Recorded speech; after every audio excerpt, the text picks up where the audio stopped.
안녕하세요. 김동섭입니다. 10월 22일 아침 시작하도록 하겠습니다. 벌써 한 주가 다 가고 오늘이 벌써 금요일이 됐습니다. 이번 주는 미국 시장과 많이 다른 시장의 흐름을 보이는 한 주였다 이렇게 말씀드릴 수 있고요.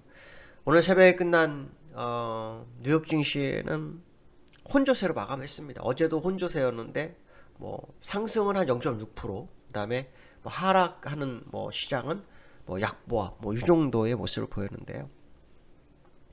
오늘도 미국에서는 기업 실적이 시장의 영향을 상당히 많이 미쳤다고 하죠.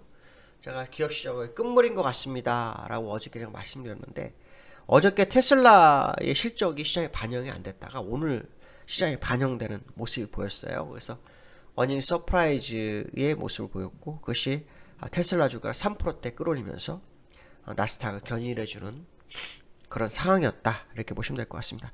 아침이라 이렇게 목소리가 좀 가라앉았어요. 그러니까 좀 이해 부탁드리겠습니다. 테슬라에 대해서 시장은 미스테리한 실적이다 라는 평가를 좀 내리고 있고요. 순이익이 이게 참 재밌습니다. 16억 2천만 달러, 그러니까 우리나라 돈 1조 9천억이에요. 근데 이거 한번 생각을 해보셔야 돼요. 물론 앞으로 성장성을 본다 하지만 전 세계 기업 중에서 테슬라의 크기가 어마어마해요. 미국에서도. 왜냐? 나스닥 시가총액을 흔들 정도니까. 그러니까 그 기업에 비해서 순이익이 16억 달러면 진짜 적은 거죠. 우리나라 기아나 현대보다도 엄청 큽니다. 이게 삼성보다도 클 거리요. 어쩌면요. 아마 제 시가총액을 정확히 못 보였는데 굉장히 큽니다. 근데 그거에 비해서 사실 실적은 쥐꼬리만큼밖에 안 됩니다. 다만 없던 실적이 나오고 없던 실적이 점점 늘어나고, 이거를 지금 시장에서 평가를 하는 것 같습니다. 근데 이거는 제가 볼 때 뭔가 잘못돼도 한참 잘못됐습니다. 그러나 분명한 것은 뭐냐면 미국은 항상 예상치를 낮춰놓는다는 거죠.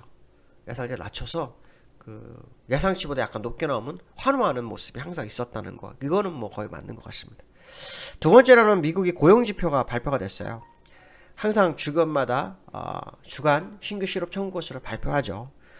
6천 건이 또 감소했습니다. 지난주보다. 그래서 29만 건으로 나왔는데 시장 예상치가 약 30만 건 정도 예상이 됐다고 하죠.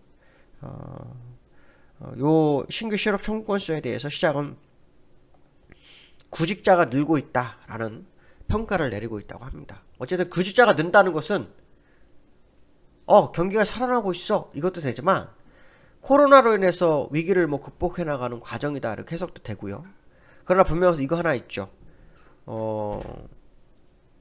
경기가 살아나면 인플레이션 우려가 더 커질 수 있기 때문에 빨리 금리 인상이나 테이퍼를 해야 된다는 거, 이것도 있다라는 거. 이거는 양면의 양면성을 가지고 있는 그런 뉴스다 이렇게 보시면 될 것 같고요. 그 다음에 이제 미국 시장에서 그 인플레이션 이슈가 시장에 잘 안 나와요.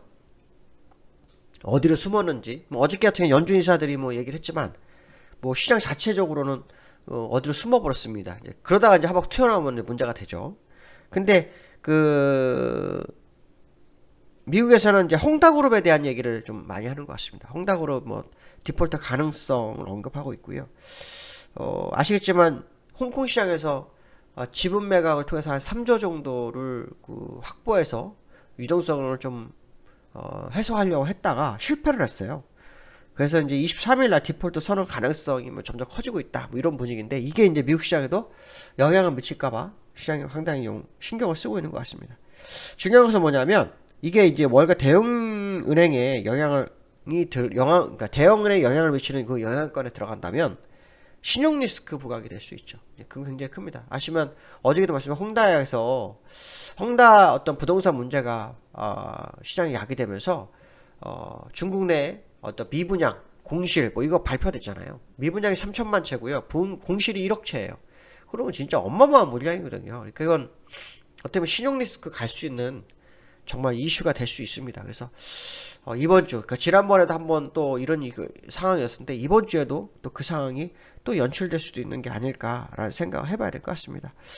또 비트코인이, 제가 어저께 말씀드렸는데 비트코인이 고점을 찍고 내려왔어요. 근데 이제 이게 고점에 대한 일시적인 저항이냐, 정말 제가 말한 것처럼 쌍봉치고 내려오는 거냐, 이거에 대해서 한번 생각을 해봐야 될 것 같습니다. 두 번째 이슈에 비트코인에 대한 얘기가 좀 있지만 어쨌든 그 부분도 시장에 영향을 좀 미치는 그런 상황일 거다 이렇게 보시면 될 것 같고요.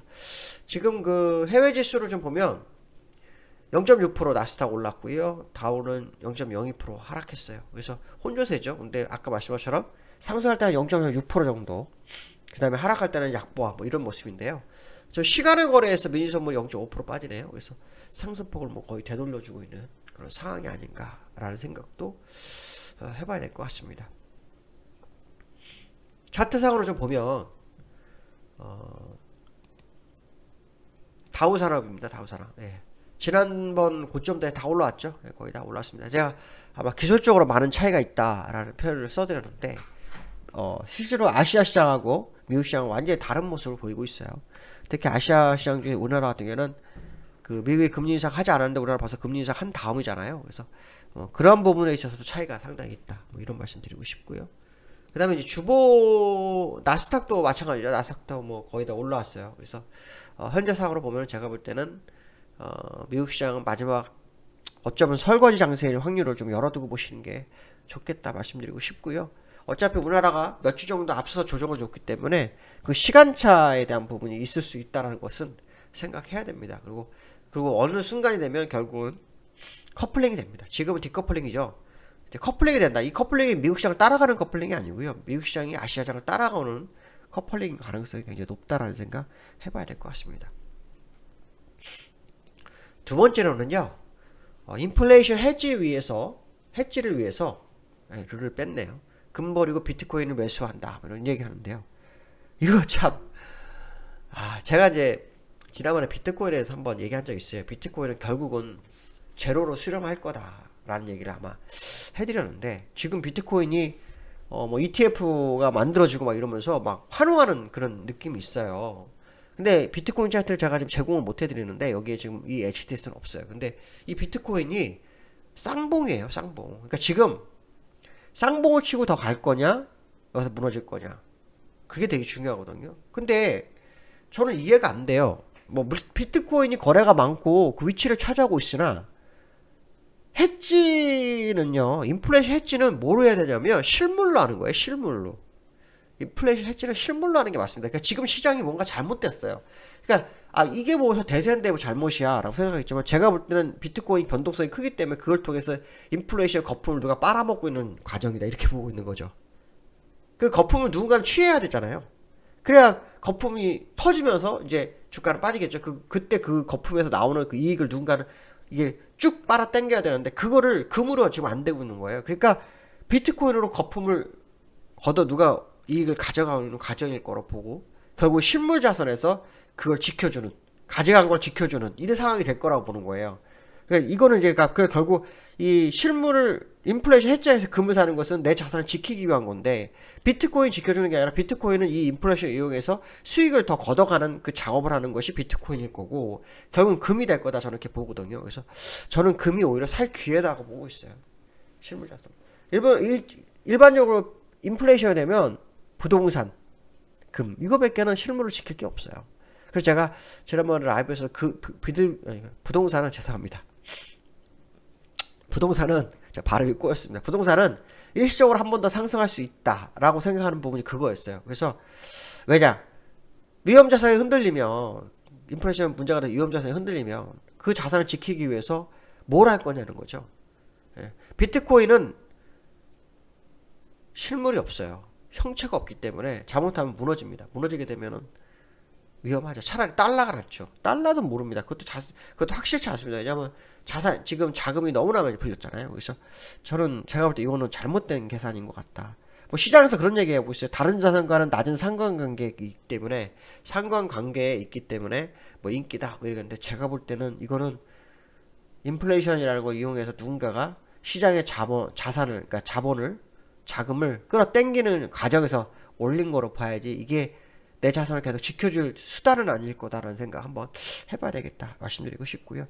세 번째, 물론 뭐 이거 투자하신 분 입장에서 나는 그렇게 생각 안 해, 이렇게 생각하실 수 있어요. 이건 제 개인적 생각이니까 뭐 틀리시더라도 그냥 참조만 하시면 될 것 같습니다.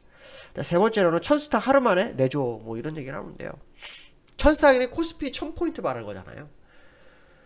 이 문제는 뭐냐면 코스닥이 이렇게 내놓는 이유는 요거예요. 수급에 문제가 있어요. 수급에. 외국이나 기관이 매도하는 거. 지난번에 우리나라 시장이 좀 올라왔잖아요. 며칠 사이. 며칠 13일인가 8월 14일부터 쭉 올렸잖아요. 2,900에서부터. 그때 코스닥을 끌어올렸던 자금이 있어요. 그 자금이 나갔어요. 그래서 빠진 거예요. 그러니까 제가 아마 그때 얘기를 했는지 모르겠지만 뭐 지나간 거니까 지난 만기 때 외국인들이 시장에서 완전히 대패를 했어요. 대패를 했는데 그게 누구한테 졌냐면 기관한테 졌어요. 기관한테. 그러니까 얘네들이 무슨 생각을 한 거냐면 선물 매수해서 손실을 복구하고 그 다음에 코스닥에서 복구하는 과정을 거친 거로 봅니다. 그래서 그게 끝났기 때문에 코스닥은 나가고 있는 상황. 그럼 선물은요? 아직 모릅니다. 선물은 어떤 모습이 나올지는 좀 더 지켜봐야 됩니다. 중요한 것은 뭐냐면 그러한 과정 속에서 코스닥이 좀 올라온 거였기 때문에 코스닥이 추세적인 부분이라고 말하기는 어려울 수 있다라고 보십니다. 보면 될 것 같습니다. 그래서 좀 주의가 좀 필요하지 않으나라고 말씀드릴 수 있을 것 같습니다. 자, 오늘도 한 주가 또 끝납니다. 뭐 즐거운 하루 되시고 기쁜 하루 되시기 바라면서 또 기쁜 하루가 또 주말까지 연결되기를 기도하겠습니다. 오늘 여기까지 하겠습니다. 감사합니다.